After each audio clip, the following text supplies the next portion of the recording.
네, 지난 21일 수원에서 새 모녀가 숨진 채 발견됐습니다. 8년 전에 서울 송파구에서도 생활고 끝에 세상을 등진 사건과 많이 닮았는데요.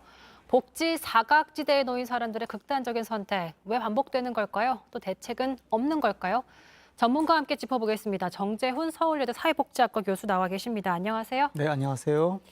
네, 자 우선 송파구 그 새 모녀 사건과 굉장히 닮아 있습니다. 8년 전인데도 말이죠. 네, 사실 그 뒤로 좀 법이 개정되고 좀 나아지는가 했더니 똑같은 사건이 반복됐습니다. 그러니까 평소에 빚 독촉에 시달리고 경제적 어려움을 겪고 있고 많은 부분 닮아 있잖아요. 문제의 양상은 상당히 닮아 있는데 네. 문제가 발생한 상황 이거는 상당히 좀 이제 다른 유형이다.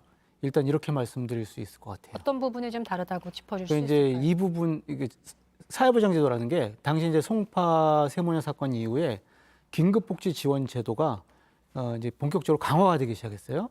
근데 이제 긴급복지 지원 제도가 작동하는 원리는 일단 그 거주지가 분명하고 네. 그다음에 또 이제 신청을 하고 이제 이래야 되는 건데 일단 이제 거주지가 분명하면 그런 두 가지 조건이 있음에도 불구하고 복지 사각지대가 생기니까 우리가 이제 그 사각지대를 메꾸기 위해서 굉장히 노력을 했던 건데 주거지가 불명하고 그다음에 이제 신청을 어떻게 보면은 이런저런 이유로 어쨌든 안 했던 상황들. 그래서 굉장히 좀 다른 유형의 복지 사각지대가 있음을 우리가 이번에 확인할 수 있었다. 이렇게 말씀드릴 수 있습니다. 그러니까 말씀하신 이번 수원 네. 이 사건을 살펴보면은 극심한 생활고를 겪었지만 우선 주소지는 화성시였지만 거주지는 수원시였고 그렇죠. 또 신청을 하지 않았기 때문에 이런 네네. 사건이 지금 발생한 네네네. 거잖아요. 네. 그래서 선생님이 인터뷰하신 걸 보니까 신청주의가 좀 문제점이 있다라고 말씀하셨더라고요. 신청주의가 문제라기보다는 정확히 말씀드리면 세상의 어느 나라도 이런 공공부조제도 어려운 분들을 도와드리는 제도는 신청주의와 그다음에 이제 실거주지 중심 이게 이제 원칙입니다. 그런데 이제 이제 신청주의가 작동하기 위해서 내지는 실거주지 중심이 작동하기 위해서 우리가 제도를 운영하는 데 있어서 이제 융통성을 발휘할 수 있는 건데 이제 그런 어떤 그 제도 운영의 차원에서 좀 요번에 한계가 드러났다. 그러니까 결국은 이 그 비등록 대상자 기준이라는 게 있는데 업무 매뉴얼 자체가 이 사람이 이 거주지에 사는지 안 사는지만 파악을 해서 이제 안 산다, 뭐 주거 불명이다, 연락 두절이다, 그러면 이제 거기서 끝나는 거죠. 근데 이제 보통은 뭐 입원이다, 뭐 사망이다 이러면요 최종 상태로 확인이 되지 않습니까? 네. 사망이면 사망, 입원이면 입원. 근데 이제 기준 중에 이제 빈집이다, 장기 출타다, 연락 두절이다 이런 경우에는 그 다음 최종 상황이 확인이 안 되죠. 그런데 등록 대상자 기준에 이제 이게 들어가 있는 거예요. 비등록 대상자 기준에. 네. 그래서 연락 두절이나 사람이 없으면은 여기서 이제 그 과정이 멈추는 거죠. 이제 이런 제도를 운영하는 데 있어서 허점이 드러났다, 한계가 드러났다 이렇게 말씀드릴 수 있을 것 같아요. 그러니까 18개 정부기관에서 34개의 정보를 가지고 이제 추적을 해서 네. 이렇게 복지 이런 제도를 네.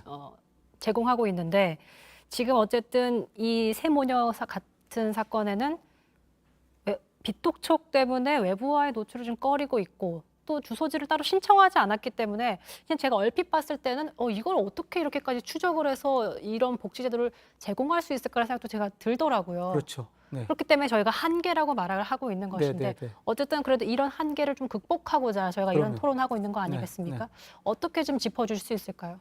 그러니까 끝까지 추적한다.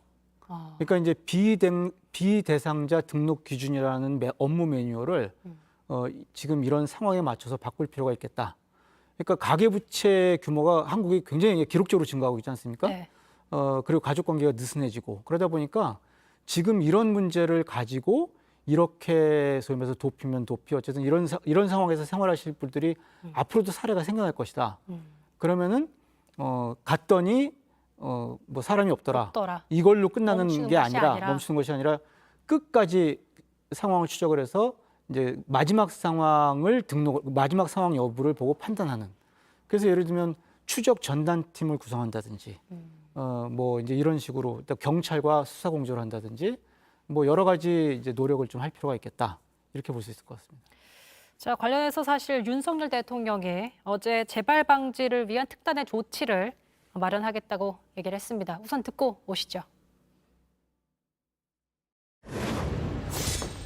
이 복지 정보 시스템도 제대로 작동이 안 되는 그런 주거지를 이렇게 이전해서 사시는 분들에 대해서 어떤 특단의 조치가 필요할 것입니다.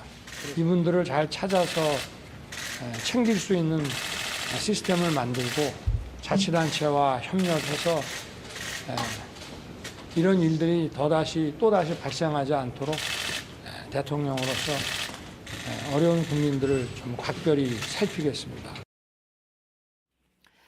어쨌든 정부가 이번 일을 계기로 다시 한번 또 점검하고 챙기겠다는 얘기를 했습니다. 하지만 실거주지가 파악되지 않은 거주 불명자 수가 무려 24만 명. 아무래도 이들 상당수가 아무래도 복지를 받아야 하는 기초생활수급을 받아야 하는 그런 사람들로 많이 상당 부분 있을 거라고 생각이 되는데 복지 사각지대를 파악하는 것조차 저는 좀 쉽지 않을 거라고 생각이 들거든요. 그렇죠. 그러니까 지금 이제 이렇게 한국 사회 지금 어떤 흐름 거기에서 이제 이런 분들이 많이 생길 텐데 기존의 복지제도는 사실 어느 나라든지 신청주의와 그 다음에 이제 실거주지 중심으로 이루어지고 있기 때문에 이제 복지 시스템 자체가 이제 새로운 사회 변화에 적응을 해야 될 따라서 변화해야 될 것이다. 그래서 아까 말씀드린 대로 어떤 이제 뭐 최소한 광역 단위에서는 추적 전담팀을 구성한다든지. 그러니까 화성시에서 나갔는데 없었단 말이에요. 그러면은 이거를 뭐 수원시 어딘지 모르잖아요, 사실은. 뭐 금방 어디로 갔는지 모르니까. 네. 그러면 경기도청에 보고를 해서 경기도청에 추적 전담팀이 있으면은 거기서 이분들의 상황을 끝까지 추적하는. 그러니까 이제 이런 식으로 시스템의 변화가 있지 않은 이상은 내지는 이제 업무 매뉴얼의 변화가 있지 않은 이상에는 지금 이제 24만 명도 이야기하고 이제 이 숫자가 나오고 있는데 이분들 중에 실제 얼마만큼 복지 수요가 있는지 이걸 파악하기는 어려울 것이다. 그렇게 볼 수 있을 것 같습니다. 그렇다면 얘기를 저희가 종합적으로 정리해 보면 어쨌든 더 촘촘하게 복지 사각지도를 찾아내서 끝까지 추적하는 것밖에는 저희가 사실 답안이 없는 거예요. 네, 그러니까 이제 우리가 대책 중에 뭐 이렇게 빅데이터 구축해서 네. 뭐 항목을 뭐 5개 추가, 6개 추가 이런 식으로 이야기가 나오잖아요. 근데 네. 우리가 그 탑건 2 영화에 보면은 이제 좋은 비행기보다 성능이 우수한 비행기보다 무인기인가요? 네. 조종사가 중요하다, 사람이 중요하다 그러는데 저희가 사실은 이번 경우도 사실은 뭐 항목에 안 걸리는 게 있어가지고 이분들이 이제 이런 상황에 처했던 건 아니잖아요. 네. 결국은 이런 서비스 이런 경우에는 사람이 직접 발견하고 또 찾아가고 발견하고 또 제공하는 서비스, 우리가 이제 사회 서비스라고 이야기하는데 사회 서비스가 중요하다. 그래서 이번 기회에 그 이제 사회 서비스 전달 체계를 사람을 중심으로 해서 더 확대하는 어떤 그런 정책 변화가 필요하다. 이런 게 특단의 조치가 아닐까? 예, 이렇게 생각을 해봅니다. 돈도 많이 들어가고 좀 뭐 시간이 좀 걸리겠죠. 어쨌든 저는 들으면서 계속 의지가 가장 중요하지 않나라고 저는 생각이 듭니다. 그럼요. 네. 알겠습니다. 지금까지 정재훈 서울여대 사회복지학과 교수와 관련돼서 얘기 나눠봤습니다. 고맙습니다. 네, 감사합니다. 네, 오늘 썰전 라이브 여기까지입니다. 계속해서 정치부 회의가 이어지고요. 저희는 내일 다시 찾아오겠습니다. 시청해주신 여러분 고맙습니다.